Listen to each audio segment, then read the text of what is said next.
រឿងសុជាតមេនុព្រះធម៌អាចរំងាប់សេចក្តីសោកបានឆាប់រហ័ស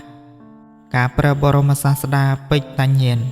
ព្រះអង្គគង់សម្រានព្រះអរិយាបថនៅក្នុងកន្ធកុដនៃវត្តចេតពុន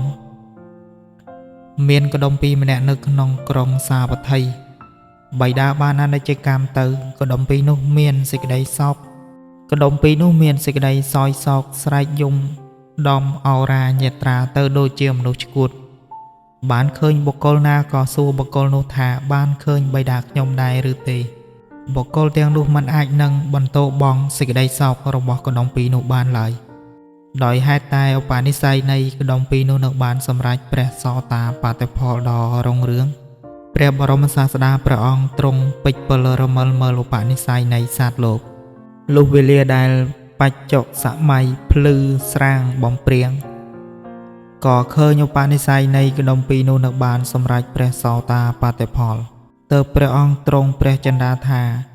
គួរតែតថាគតនាំយកហេតុក្នុងអតីតមកបន្តបងសេចក្តីសោកសៅនៃកដុំពីរឲ្យបានសម្រេចព្រះសោតាបត្តផលទ្រង់ព្រះចិន្តាស្រេចហើយទើបព្រះអង្គទ្រង់នាំភិក្ខុសង្ឃយាងទៅបណ្ឌបាតផ្ទះកដុំពីរនោះឯកដុំពីរនោះបានឮថាព្រះអង្គទ្រង់យាងមកក៏មានចិត្តត្រេកអរប៉ុនប្រមាណស្ទុះទៅធ្វើបច្ចុគមនីការទទួលនិមន្តព្រះអង្គឲ្យគង់លើអាសនៈនមស្ការថ្វាយបង្គំទូលថាបបិទ្ធព្រះអង្គដ៏ចម្រើនព្រះអង្គបានឃើញបិតាខ្ញុំព្រះអង្គនៅក្នុងទីណាព្រះបរមសាស្តាទ្រង់មានព្រះពុទ្ធដីកាថាអ្នកសួររកបិតាអ្នកដែលស្លាប់ក្នុងអតីតឬស្លាប់ក្នុងអនាគតកដុំពីរនោះបានស្ដាប់ព្រះពុទ្ធដីកាដូច្នោះមានចិត្តបន្តបងសេចក្តីសោកដោយគិតថាមិនមែនមានតែបិតាមួយទេកំណើតសត្វលោកដែលកើតមកក្នុងវាលវដ្តសង្សារនឹងរាប់បិតាពុំអស់មិនមែនមានតែបិតាមួយទេលោកកដុំពីរគិតឃើញដូច្នោះហើយក៏នៅស្ងៀម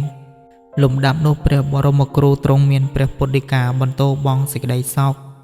ហើយទ្រង់សម្ដែងធម៌ទេសនាឲ្យកដុំពីរនោះបានតាំងនៅក្នុងព្រះសោតាបត្តផលតម្កល់ចិត្តសុខក្នុងព្រះពុទ្ធសាសនាទើបព្រះអង្គទ្រង់នាំភិក្ខុសង្ឃយាងត្រឡប់ទៅវត្តចេតពុនមហាវិហារលំដាប់នោះភិក្ខុសង្ឃនាំយករឿងនោះមកប្រជុំគ្នានៅក្នុងរោងធម្មសភា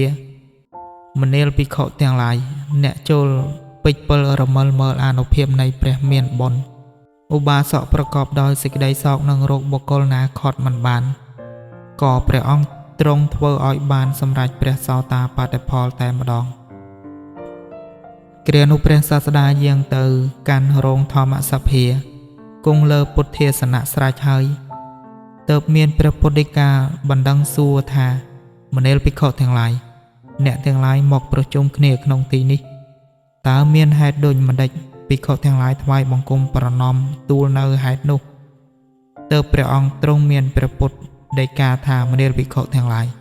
តថាគតបន្តបងសេចក្តីសោកនៃឧបាសកនេះមិនមែនតែក្នុងជាតិនេះទេសូម្បីពីជាតិមុនក៏តថាគតធ្លាប់បន្តបងសេចក្តីសោករបស់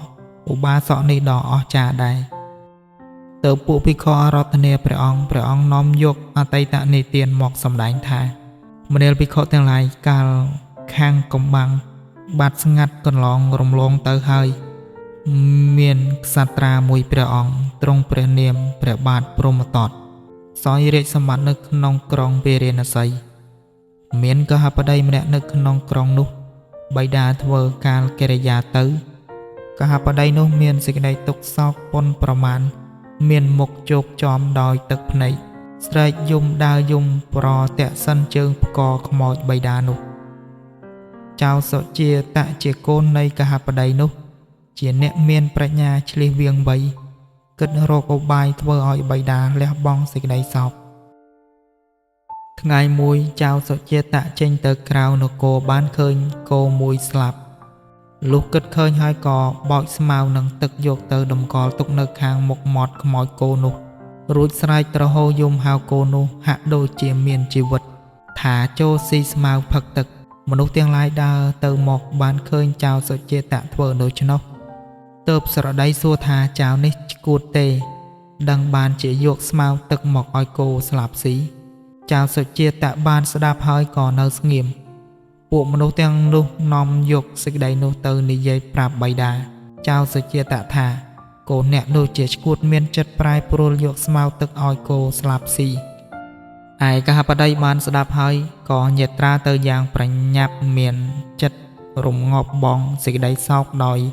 គិតស្មានថាចៅសុជាតឈួតមែនលុះទៅដល់ហើយស្រដីនឹងចៅសុជាតថាម្នាលអ្នកមានចំណេះដឹងជ្រៅជ្រះប្រាជ្ញាឆ្លៀសវៃព្រោះហេតុអ្វីក៏អ្នកយកស្មៅនឹងទឹកមកឲ្យគោស្លាប់ស៊ីកូនឯងធ្វើដូច្នេះហាក់ដូចជាមនុស្សឈួតល្ងងខ្លៅចៅសុជាតបានស្ដាប់ពាក្យបិតាហើយក៏គិតធ្វើឲ្យបិតាដឹងខ្លួនទើបនិយាយថាគោនេះមានជើង4ក្បាល4ខ្លួនកន្ទុយភ្នែកនៅបរិបូរពុំតាន់មានដំបៅស្អុយដេកនៅស្ងៀមស្លាប់ដូចជាពុំស្លាប់ខ្ញុំសម្គាល់ថាវាក្រោកឡើងបានឯជើងក្តីដៃក្តីក្បាលក្តីកាយក្តីនៃជីតាពុំប្រកបបិតាបានដាក់ឆ្អឹងជីតានៅក្នុងស្ទូបដែលធ្វើដោយដីឥដ្ឋជាមនុស្សឆោតល្ងងខ្លៅ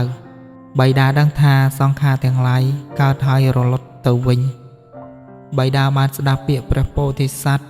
ថាកូនជាបណ្ឌិតមែនធ្វើការទាំងនេះឲ្យយើងដឹងខ្លួនទើបសរសើរកូនប្រុសថាសពសត្វមានសេចក្តីស្លាប់ធម្មតាយើងបានដឹងហើយចាប់តាំងពីពេលនេះយើងលែងយំសោកស្រណោះអាល័យស្ដាយដូចពេលមុនទៀតហើយសេចក្តីសោកស្ដាយរបស់យើងពុំឲ្យក្តៅក្រហាលក្រហាយដូចជាភ្លើងឆេះកណ្ដាលព្រៃរីឯបាឯងដូចជាគេនាំយកទឹកមកស្រោចប្រោះរំលត់ភ្លើងនោះកហបតីលោកបានស្ដាប់ពាក្យចៅសុជាតជាកូនហើយក៏បន្តបងនៅសេចក្តីសោកសង្រេងរួចងូតទឹកបរិភោគអាហារភោជនប្រព្រឹត្តធ្វើកិច្ចការទាំងពួងលុះធ្វើកាលកិរិយាទៅបានទៅកើតក្នុងស្ថានសួគ៌ព្រះបរមគ្រូទ្រង់នាំអតីតនិទានមកថ្លែងសម្ដែងធម៌ទេសនាអំពីចតុរារិយសច្ចស្រេចហើយមនុស្សម្នាផងទាំងឡាយបានរំកល់ចិត្តក្នុងព្រះសោតាបត្តផលទើបព្រះអង្គទ្រង់ប្រជុំនិទានជាដកថាបិតាចៅសុជាតនោះគឺកណ្ដុំពីរនឹងឯងឯចៅសុជាតគឺអង្គតថាគត